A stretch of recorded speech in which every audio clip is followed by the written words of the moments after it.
नमस्कार, आपण पाहत आहात एवन न्यूज महाराष्ट्र. सर्वांचं स्वागत. सोमठाणे येथे आयशर ट्रक विहिरीत अडकला, सुदैवाने जीवितहानी टळली.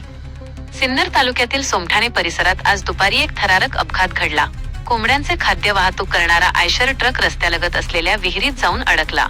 सुदैवाने चालकाच्या प्रसंगावधानामुळे मोठा अनर्थ टळला असून कोणतीही जीवितहानी झालेली नाही. ही घटना सिन्नर तालुक्यातील सोमठाणे सिन्नर येथे पंचाळे सोमठाणे रोडलगत शिंदेवाडी शिवारात घडली. त्रिवेणी दूध डेअरी समोर रस्त्याच्या कडेला असलेल्या विहिरीत हा ट्रक अडकलेला दिसून आला. MH 41809717 क्रमांकाचा हा आयशर ट्रक मालेगाव येथून कोंबड्यांचे खाद्य घेऊन पंचाळे सिन्नर येथे माल उतरवून परतत होता. वळण घेताना ट्रकचे नियंत्रण सुटले आणि तो रस्त्याच्या कडेला जाऊन थेट विहिरीत अडकला. चालकाने प्रसंगावधान राखल्यामुळे ट्रक पूर्णपणे विहिरीत कोसळला नाही. स्थानिक नागरिकांनी तात्काळ धाव घेत मदत कार्य सुरू केले. सुदैवाने या घटनेत कोणालाही दुखापत झाली नाही. रस्त्यालगत उघडी विहीर आणि कोणतेही संरक्षक कठडे नसल्यामुळे या ठिकाणी अपघाताचा धोका कायम असल्याचे स्थानिकांचे म्हणणे आहे. प्रशासनाने तातडीने सुरक्षिततेच्या उपाययोजना कराव्यात अशी मागणी होत आहे.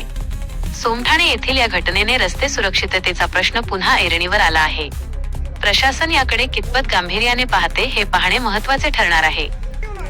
सत्य, वेगवान आणि विश्वासार्ह बातम्यांसाठी एवन न्यूज महाराष्ट्रसाठी प्रतिनिधी भाऊसाहेब हांडोरे, सिन्नर.